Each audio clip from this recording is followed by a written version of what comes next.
Hello friends, welcome to our YouTube channel civil services dream. तो friends, आज हम लोग जनरल स्टडी में पॉलिटी के कुछ इंपॉर्टेंट क्वेश्चन डिस्कस करेंगे। तो आइए इसी के साथ आज की वीडियो स्टार्ट करते हैं।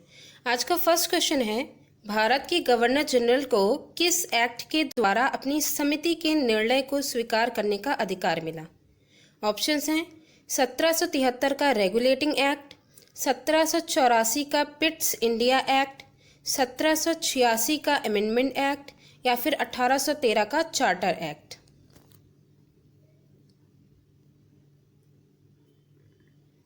क्वेश्चन 1 का जो सही आंसर है वह है ऑप्शन सी, 1786 का अमेंडमेंट एक्ट। इसमें क्या था कि 1786 के अमेंडमेंट एक्ट का प्रमुख उद्देश्य कॉर्नवालिस को भारत का गवर्नर जनरल के पद पर उसको तैयार करना था। कॉर्नवालिस जो था उसको भारत के गवर्नर जनरल के पद पर तैयार करना था और इस अधिनियम के तहत मुख्य सेनापति की जो शक्तियां थी वो गवर्नर जनरल में निहित कर दी गई थी और गवर्नर जनरल विशेष अवस्था में परिषद की जो निर्णय था उसे रद्द भी कर सकता था। तो जो क्वेश्चन है उसमें यही है कि भारत के गवर्नर जनरल को किस एक्ट के द्वारा अपनी समिति के निर्णय को अस्वीकार करने का अधिकार मिला? तो 1786 के अमेंडमेंट एक्ट के द्वारा। नेक्स्ट क्वेश्चन है क्वेश्चन नंबर 2। क्वेश्चन नंबर 2 में है, मॉन्टेग्यू चेम्सफोर्ड सुधार में प्रावधानों का सार था। ऑप्शंस हैं राज्यों की स्वायत्तता, प्रांतों में दोहरा शासन, हिंदू मुस्लिम हेतु अलग अलग निर्वाचन व्यवस्था या फिर राज्यपालों की वीटो शक्ति। तो मॉन्टेग्यू चेम्सफोर्ड सुधार में प्रावधान जो थे वो क्या था, उसका सार क्या था? उसका सार ये था ऑप्शन बी, प्रांतों में दोहरा शासन। यानी मॉन्टेग्यू चेम्सफोर्ड सुधार जो था उसके प्रावधानों का सार प्रांतों में दोहरा शासन था। नेक्स्ट क्वेश्चन है क्वेश्चन नंबर 3। क्वेश्चन नंबर 3 में है, संविधान पांडुलेखन समिति का निम्नलिखित में से कौन सदस्य नहीं था? संविधान की जो पांडुलेखन समिति थी जिसे प्रारूप समिति भी कहा जाता है, उसका निम्नलिखित में से कौन सदस्य नहीं था? ऑप्शंस हैं मोहम्मद सादुल्लाह, के.एम. मुंशी, ए.के. अय्यर या फिर जवाहरलाल नेहरू।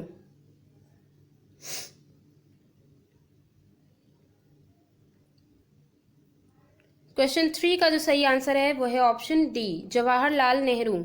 संविधान की जो पांडुलेखन समिति थी या फिर प्रारूप समिति, उसमें मोहम्मद सादुल्लाह, के.एम. मुंशी और ए.के. अय्यर ये तीनों ही पांडुलेखन समिति के सदस्य थे, लेकिन जवाहरलाल नेहरू जो है ये इसके सदस्य नहीं थे। तो क्वेश्चन 3 का जो सही आंसर है वह है जवाहरलाल नेहरू। नेक्स्ट क्वेश्चन है क्वेश्चन नंबर 4। क्वेश्चन नंबर 4 में है, भारत की संचित निधि से धन निर्गम पर किसका नियंत्रण है? भारत की जो संचित निधि है उससे धन निर्गम पर किसका नियंत्रण है? ऑप्शंस हैं महानियंत्रक एवं महालेखा परीक्षक, भारत के वित्त मंत्री, अधिकृत मंत्री या फिर संसद। क्वेश्चन 4 का जो सही आंसर है वो है ऑप्शन डी, संसद। इसमें क्या है कि मतलब यहाँ पे ये कह रहे हैं कि भारत की जो संचित निधि के धन निर्गम पर किसका नियंत्रण है? तो संसद का है, ये हमारा सही आंसर है। तो उसका एक चीज़ देख लेते हैं कि भारतीय संविधान के अनुच्छेद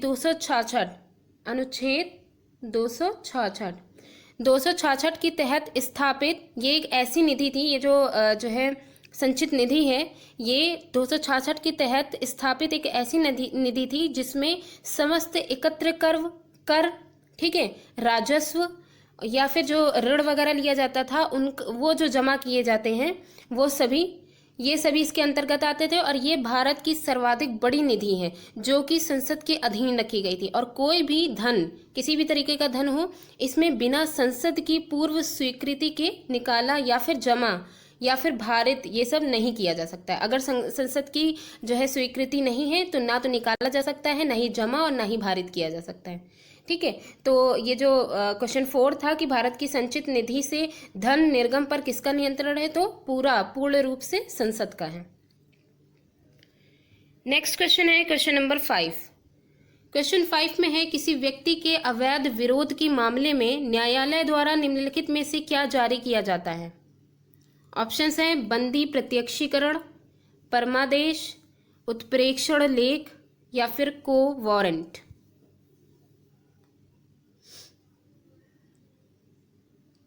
क्वेश्चन 5 का जो सही आंसर है वो है ऑप्शन ए, बंदी प्रत्यक्षीकरण।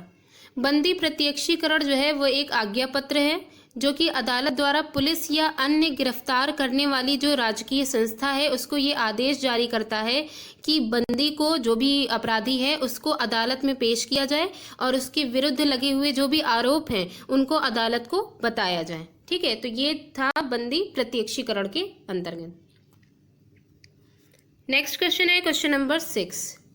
क्वेश्चन 6 में है निम्नलिखित में से किसके संबंध में राज्यसभा को लोकसभा से अपेक्षाकृत अधिक अधिकार प्राप्त हैं। ऑप्शंस हैं धन विधेयक, धनेतर विधेयक, नई अखिल भारतीय सेवाओं का गठन करना या फिर संविधान का संशोधन। तो क्वेश्चन 6 का जो सही आंसर है वो है ऑप्शन सी, नई अखिल भारतीय सेवाओं का गठन करना। तो देखिए इसमें क्या है कि भारतीय संविधान के जो अनुच्छेद 312 है, अनुच्छेद 312 के अनुसार यदि राज्यसभा द्वारा उपस्थित और मत देने वाले सदस्यों के 2/3 बहुमत द्वारा यह संकल्प पारित किया जाता है कि राष्ट्रीय हित में किसी भी नई अखिल भारतीय सेवा का सृजन आवश्यक है, तो संसद विधि द्वारा इस संदर्भ में उपबंध कर सकती है। मतलब राज्यसभा की अगर सहमति हो जाएगी, वो भी 2/3 मत के साथ, बहुमत के साथ, तो संसद को ये काम करना पड़ेगा, जो भी जो है उपबंध निकला है नई अखिल भारतीय जो है सेवाओं के गठन का, तो उसे जो है संसद को पारित करना होगा। Question number 7। क्वेश्चन 7 में है किस वाद ने संसद को मौलिक अधिकारों में संशोधन का अधिकार दिया। ऑप्शंस हैं केशवानंद भारतीवाद, राजनारायण बनाम इंदिरा गांधीवाद, गोलकनाथवाद या फिर सज्जन कुमारवाद। तो इसमें क्वेश्चन 7 का सही आंसर क्या होगा कि जिसमें संसद को मौलिक अधिकारों में संशोधन करने का अधिकार दिया गया है। क्वेश्चन 7 का जो सही आंसर है वह है ऑप्शन डी, सज्जन कुमारवाद। सज्जन कुमारवाद जो था इसमें था क्या, सुप्रीम कोर्ट ने कहा कि अनुच्छेद 368 के तहत संसद को मौलिक अधिकारों सहित संविधान के किसी भी भाग में संशोधन करने की शक्ति है और इस तरह का निर्णय ये न्यायालय में सज्जन सिंह बनाम राजस्थान सरकार के मामले में दिया गया था। इस तरीके का जो निर्णय जो लिया गया था वो सज्जन सिंह बनाम राजस्थान सरकार के मामले में दिया गया था। तो क्वेश्चन 7 का जो सही आंसर है वो है ऑप्शन डी, सज्जन कुमारवाद।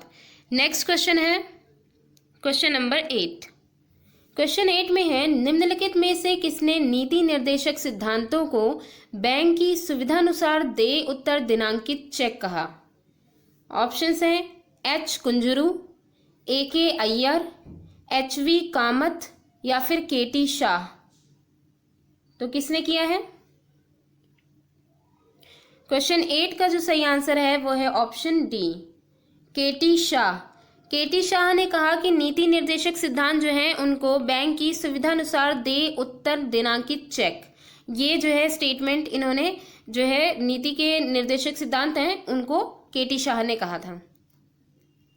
नेक्स्ट क्वेश्चन है क्वेश्चन नंबर 9। क्वेश्चन 9 में है राज्य के नीति निर्देशक तत्व नहीं है। ऑप्शंस हैं पोषाहार के स्तर को ऊपर उठाने का, वैज्ञानिक मनोभाव के विकास का, कमजोर श्रेणियों के आर्थिक हित को बढ़ाने का या फिर कार्यपालिका और न्यायपालिका को अलग रखने का। तो कौन सा राज्य की नीति निर्देशक तत्व के अंतर्गत नहीं आता है। क्वेश्चन 9 का जो सही आंसर है वो है ऑप्शन बी, वैज्ञानिक मनोभाव के विकास का।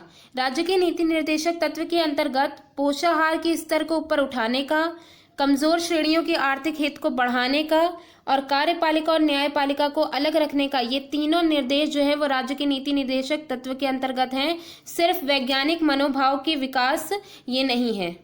तो हमारा जो 9th का सही आंसर है वो है option B. Next and last question है 10। भारत के राष्ट्रपति ने जिस एकमात्र मामले में वीटो शक्ति का प्रयोग किया था वह था। ऑप्शंस हैं हिंदू कोड बिल, पेप्सू विनियोग विधेयक, भारतीय डाकघर संशोधन अधिनियम या फिर दहेज प्रतिषेधक विधेयक। तो इनमें से क्वेश्चन 10 का सही आंसर क्या होगा? क्वेश्चन 10 का जो सही आंसर है वो है ऑप्शन सी, भारतीय डाकघर संशोधन अधिनियम। भारत के राष्ट्रपति ने जिसे एकमात्र मामले में वीटो शक्ति का प्रयोग किया था वो भारतीय डाकघर संशोधन अधिनियम था। तो आज की वीडियो हमारी यहीं पे ही समाप्त होती है। Thanks for watching.